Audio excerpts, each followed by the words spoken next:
횡단보도 앞이야? 횡단보도 여기야. 응. 이게 봐봐. 이게 지금 버스 정류장이잖아. 그거고. 근데 뭐 나는 그거는 그 운전.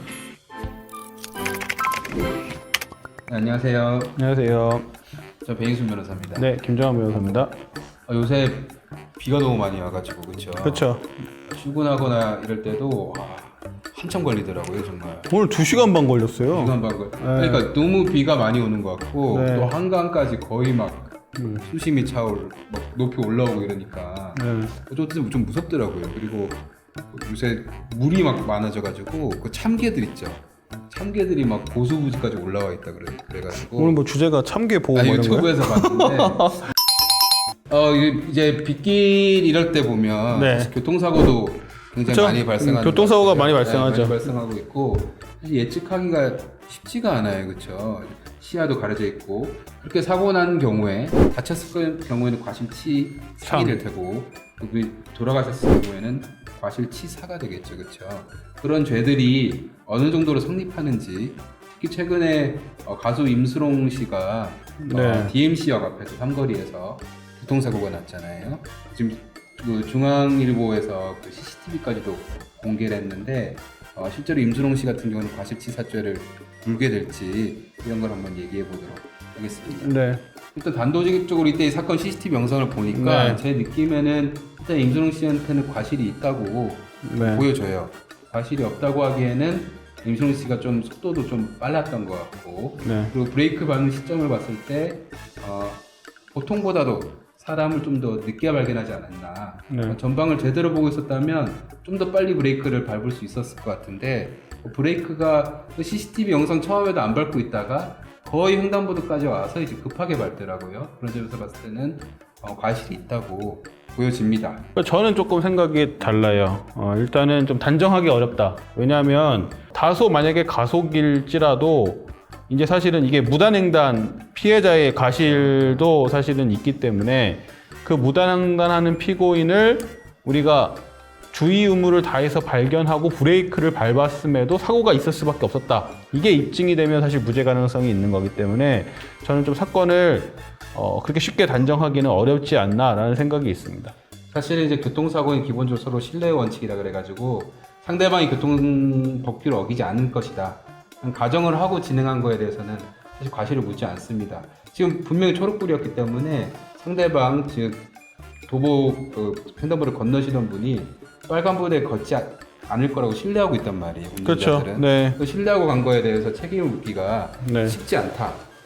이렇게 볼 수도 있는데 기본적으로 횡단보도상에는 빨간불이든 초록불이든 운전자에게 좀 더 주의 의무가 부과되는 것이 사실이고 또 빗길의 경우에는 제한 속도도 사실은 줄어들어요. 빗길에도 더 운전자에게 어떤 전방 주의 의무가 더 가중되는 것도 사실이고 또 이거 같은 경우에는 가운데 버스 정류장도 있었기 때문에 여러모로 운전자에게 주의 의무가 더 가중되는 요소들이 상당히 많이 있는 것 같아요.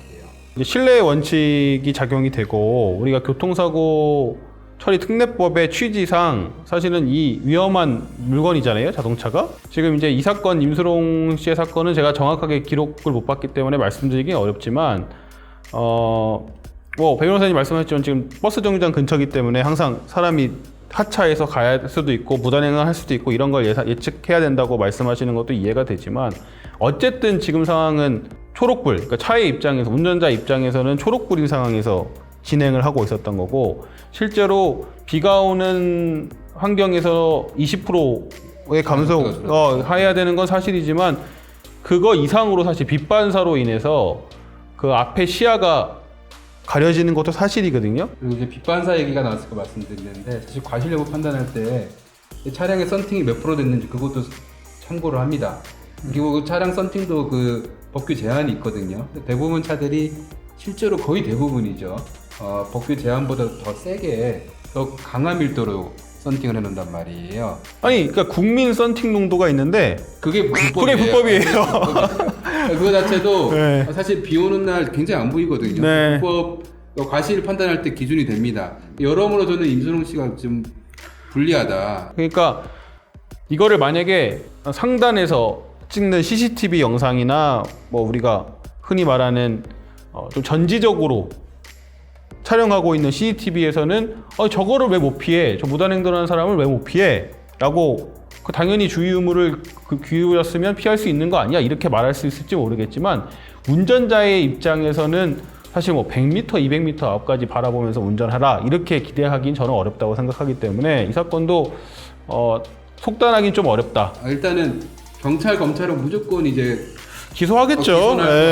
재판에서는 여러 가지 이제 주장들이 있겠죠. 그 재판 결과는 사실 뭐 구속되거나 이럴 것 같지는 않아요. 왜냐하면 피해자도 무단횡단을 한 상당한 과실이 있으니까.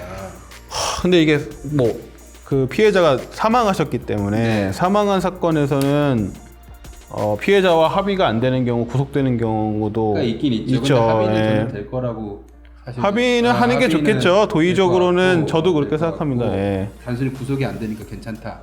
뭐 이런 문제는 또 아닌 것 같아요. 그렇죠. 어쨌든 이제 운전을 하다가 사실 고양이를 쳐도 그렇죠. 굉장히 마음이 안 좋은데. 사실 교통사고 같은 경우는 이제 댓글들을 많이 보면 사람들이 무단횡단한 자의 잘못이 크다. 그리고 도대체 그럼 운전을 어떻게 하란 말이냐. 이런 글들이 많아요. 그 맞는 말씀이에요. 사람이 무단횡단할 것까지 가정하고 운전한다는 게 굉장히 힘든 일이잖아요. 근데 현실적으로는 이런 케이스 대부분이 유죄가 되고 그렇죠. 실제로 처벌을 받고 있다. 현실이 그런 상황에서 저희는 어떻게 해야 될까요? 조심해서 운전해야죠. 조심해야겠죠. 네. 만약에 저가 이제 임수롱 씨 변호사가 되고 반드시 무죄를 받아야 되는 상황이라면 저는 재판 단계에서 국민참여재판을 할 것 같아요. 그래가지고 단순히 기존 판례 틀에 박힌 판단을 받기보다는 일반 국민들의 배심원들을 통해서 실제로 어떤 판단을 하는지 그렇게 했을 때 무죄 가능성이 좀 더 높아지고 우리가 원하는 결과를 얻을 수 있지 않을까라는 실제로 저희가 그렇게 진행을 하고 있기 때문에 사실 우리 김 변호사님이 국민참여재판을 굉장히 많이 하시고 같이 해보면 굉장히 잘하세요. 진짜로 이거는 그래서 국민참여재판도 굉장히 좋은 방법이 아닐까. 결국에는 그 법이라는 게 일반 국민의 법 감정을 담아서 그렇죠. 제정하는 것이기 때문에 당연히 국민참여재판으로 하는 것이 사실 저는 법 감정에 맞다고 생각을 해요. 판사님들이 혼자 무죄를 하기 쉽지 않아요. 과거 판례들이 다 유죄가 있으니까. 네, 그렇죠. 국민 배심원분들이 다 무죄입니다. 이렇게 해주면 판사님도 이제 힘이 나죠, 그렇죠. 그렇죠. 예, 뭐 자유로우실 수 있는 거죠. 예. 그렇습니다. 결론을 말씀드리면 이거는 뭐 기소, 유죄는 좀 어떻게 보면 당연해 보이기도 하고 다만 국민참여재판을 해보는 것도 좋을 것 같다. 이 정도 저는 뭐 좀 이견이 있다는 말씀 의견이 드리면서. 있고. 네. 알겠습니다. 감사합니다. 감사합니다.